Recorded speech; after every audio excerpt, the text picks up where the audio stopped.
Hey everybody, how's it going? Today I'm proud to present to you an in-depth look at the first generation 1955 Ford Thunderbird. And this is going to be a full, in-depth tour of the Thunderbird. We'll start it up, show the engine, get an exhaust clip and go over the performance data, and show you a bunch of the features on the interior as well as exterior. And today, I'm at Street Side Classics in Charlotte, North Carolina. And so, without further ado, let's go ahead and start it up, let it run. It's got a very 50s beautiful turquoise paint job leading into the interior with a two-tone turquoise and white vinyl interior.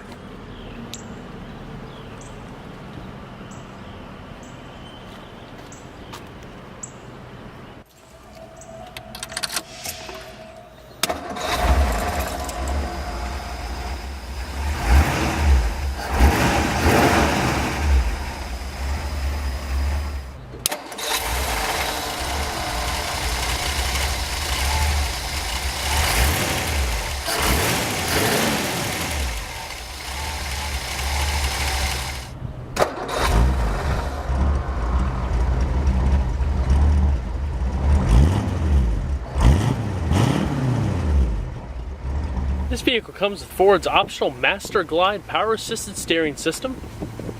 Nice and fluid.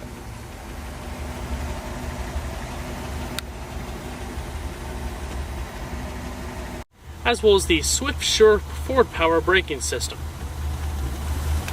There were several transmission choices available for the Thunderbird, including several manual transmissions as well as automatic transmissions. This particular one comes with the 2-speed Ford-O-Matic automatic transmission with low gear selection.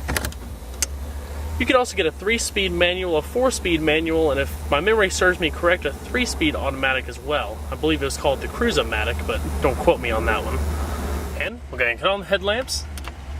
It does have power windows. Very quick. And we'll go ahead and check out the exterior, shall we?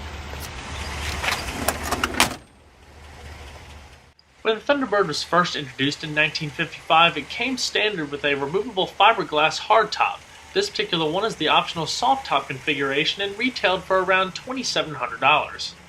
You had a standard 292 cubic inch V8 producing just under 200 horsepower, and you can also get your several variant choices of automatic as well as manual transmissions. There were around 16,000 Thunderbirds sold in 1955. The name Thunderbird was actually derived from the god worshipped by southwestern Native Americans known as bringing rain and prosperity. It had European styling with American flavor as far as comfort, convenience, and power from its V8 engine goes. During its first year alone, it actually outsold the Chevrolet Corvette by 20-fold. And thus writing itself into the history books as one of the most well-known and well-recognized cars of the 50s. The wheel and tire combination is exactly what you would find coming from the factory back in 55. Large white walls, 15-inch steel wheels, and aluminum wheel covers. Smooth lines from its fiberglass body tapering into little fins in the rear. We'll show that a little bit more in just a second. That beautiful 50s script and a broad deck lid where that top soft top will bolt in. And that aggressive front end with hood scoop as well as the headlamps jutting off the front ends.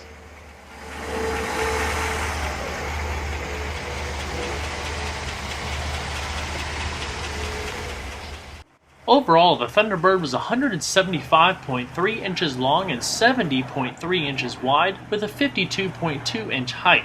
Total curb weight was around 3,260 pounds.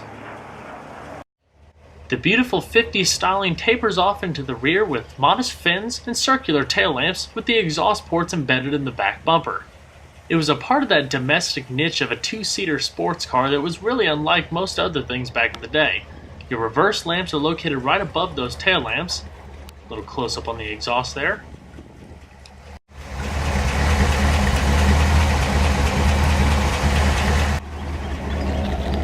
It's your fuel cap, as well as your trunk lock. Go ahead and pop the hood. This particular Thunderbird comes with Ford's 292 cubic inch small block V8. 2 valves per cylinder with a Holley 4-barrel carburetor, put out around 198 horsepower at 4,400 RPM and 285 foot-pounds of torque at 2,500 RPM.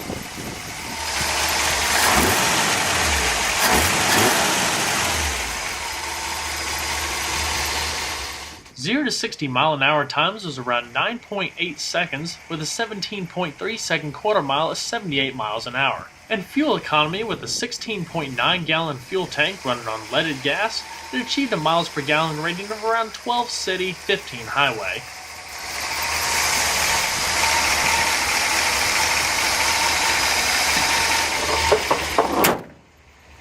The vehicle also featured a whole list of power options that you wouldn't expect in a vehicle in 1955. Going across the door panel, there's plenty of padded trim, giving that little bit of extra luxury touch, with your stitched vinyl padded armrests going up the top, and your dark green padding going around the dash. With this textured aluminum pattern, a key theme for the dash, not to mention your anodized aluminum trim also, working up a little bit of extra polished bright work. You have your power windows down below, as well as the 4 power away bench seat up front.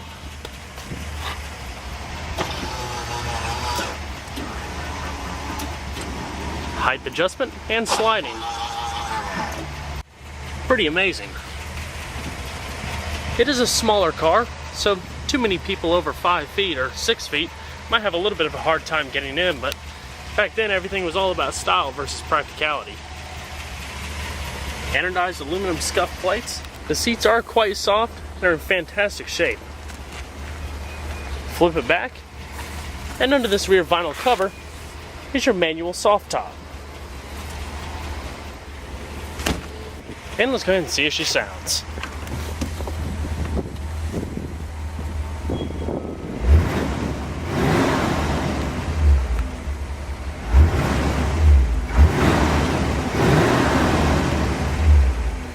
Gotta love the sound of that vintage V8.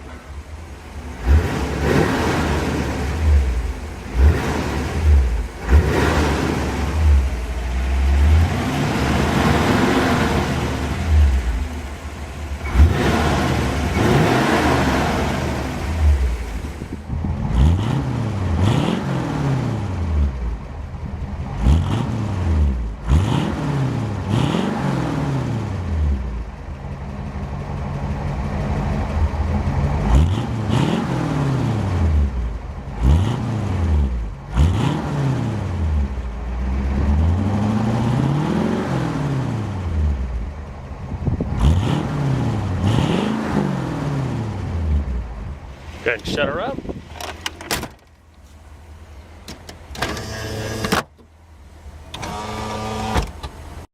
The interior styling is also pretty simple.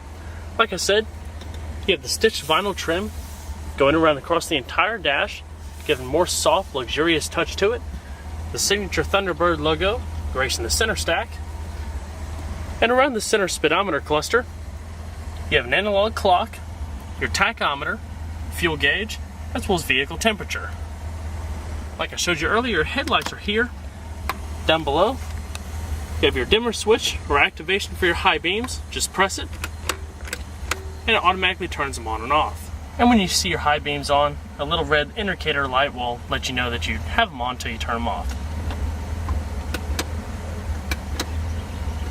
Your wiper controls are located here, and they're vacuum assisted. The vehicle has to run a little while to be able to build up constant pressure to keep them going. Now that it's been running, once you activate them, you can kind of see what I mean. And then turn them off, just twist it back. And then it lets them down. Your lighter, original AM radio, push button to activate, push this button to turn it off, your volume, as well as tune and interior illumination, as well as your heater controls. Turning on your blower,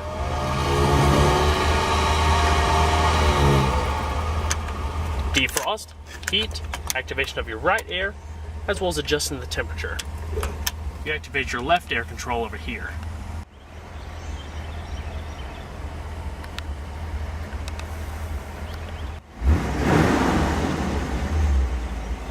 Absolutely awesome vehicle.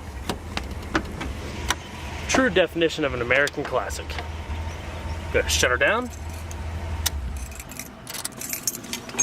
And we'll check out the rest of the vehicle.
Definitely an amazing and neat car.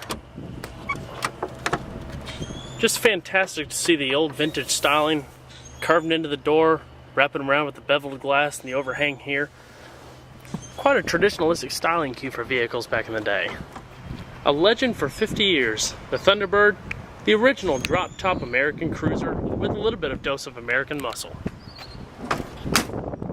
Well guys, I hope you enjoyed this in-depth look at the 1955 Ford Thunderbird. Be sure to stay tuned next time, there's a lot more where that came from. Take care everybody.